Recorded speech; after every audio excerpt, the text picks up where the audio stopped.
parce que moom moo jiite woon li nga xamante mooy gendarmerie nationale ci 2023 ginnaaw ki nga xamante mooy général Moussa Fall di ko remplacer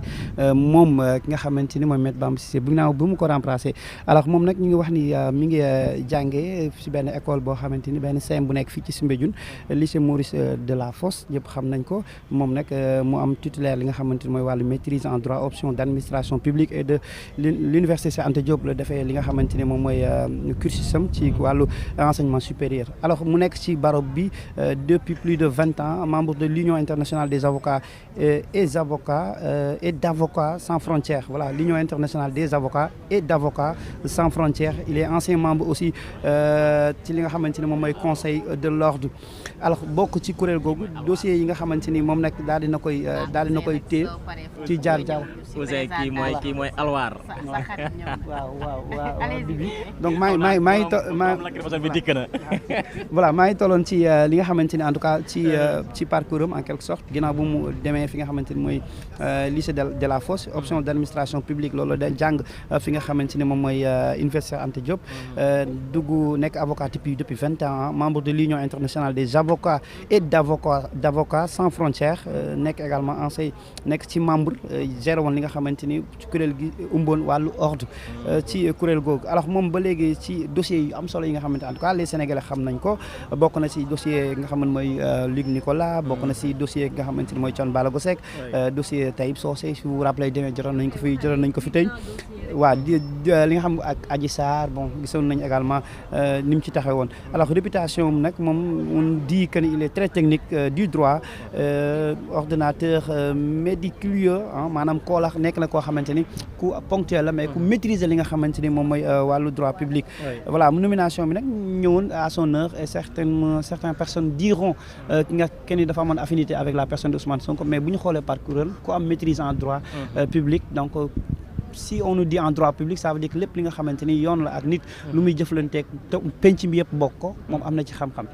bon maanaam lépp lu nga xamante ni dañu koy jëfandikoo mu nekk ci penc mi te nit war ko xam moom yàlla def na formation boobu daal di koy xam bon et d'ailleurs loolu moo tax bu mu demee Assemblée nationale am na benn député bu ko interpellé woon di ko wax ci wàllu déguerpissement yi mu amoon ay textes yoo xamante ni ci code pénal la nekk Maître Bamba Cissé daf ko indi woon teg ko ci kanamu député bi comme quoi maîtriser na li nga xamante ni moom mooy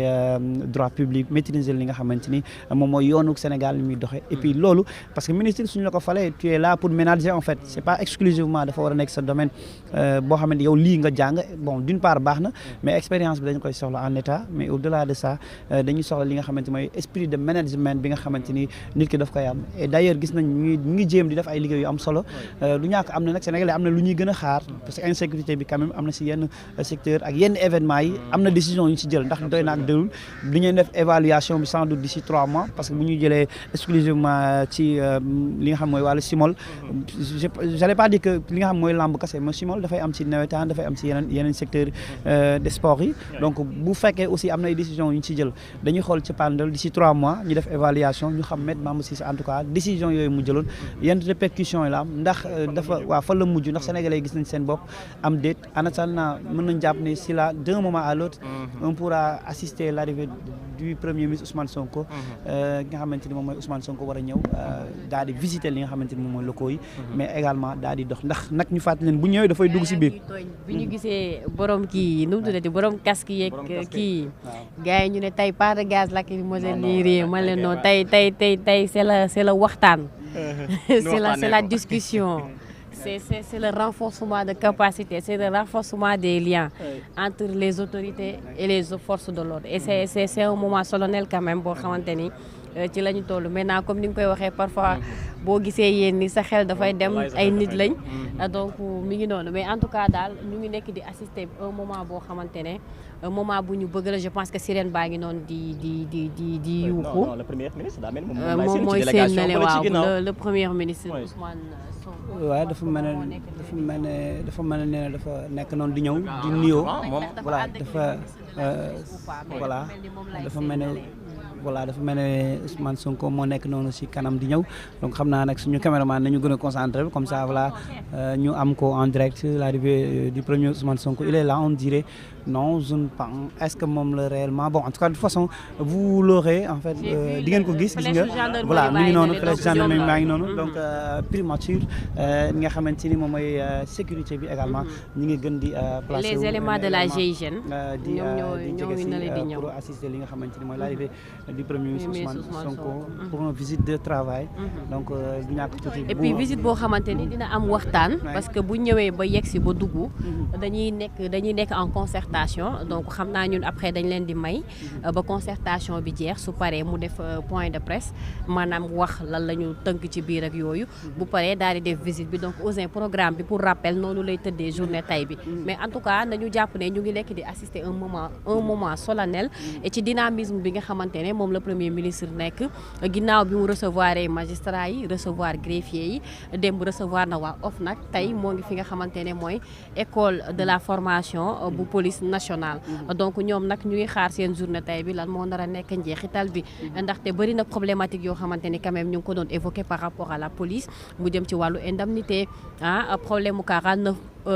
promo 49 bi donc Ouzin ñu assisté arrivé PM ba pare. waaw ñu assisté arrivé PM bi comme ni nga ko gisee ñu ngi koy lii la ñuy wax si wolof ñu ngi koy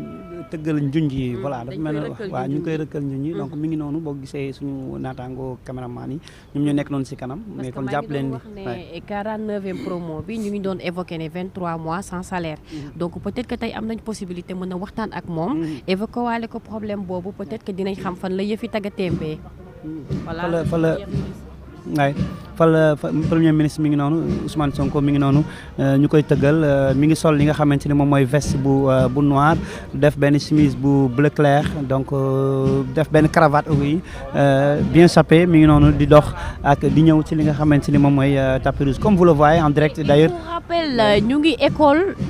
école formation nationale de la police. nag ñu rappelé ko quoi parce que depuis sànq ba tey ñu ngi laaj fan ngeen nekk. école nationale de la police la ñu nekk nii en direct comme ni ngeen koo xamee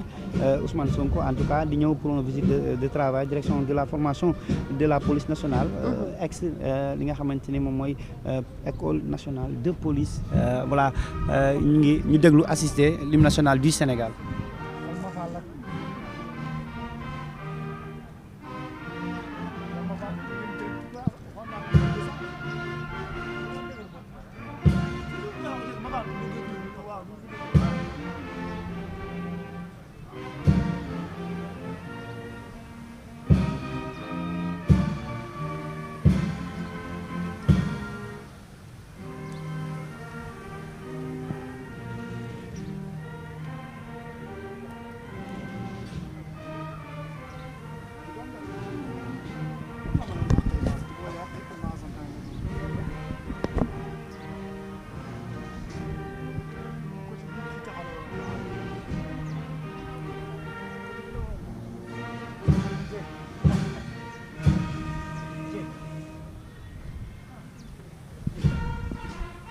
Voilà, il est là, il est enfin là, comme ni ngeen ko gisee. ginnaaw bi hymne bu jàllee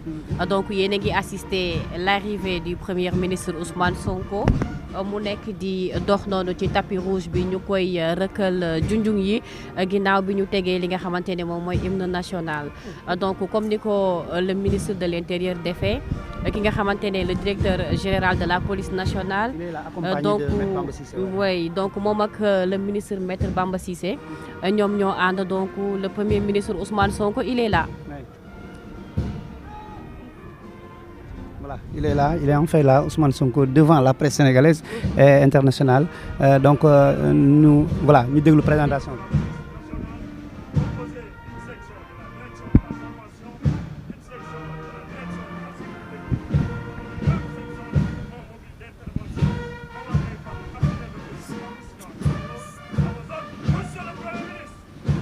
Bonjour, monsieur le premier ministre. Voilà ñu ngi noonu daal di nuyonteeg saafonteeg ki nga xamante ni moom mooy le premier ministre Ousmane Sonko comme ni ngeen ko gisee dugg na ci biir salle bi pour visiter en tout cas nañ xool ndax si on a la possibilité en tout cas de dugg ci salle mais damay ragal mu xaw a xat tuuti mais jàpp leen rek du fi yàgg dafay dugg rek visiter pour présentation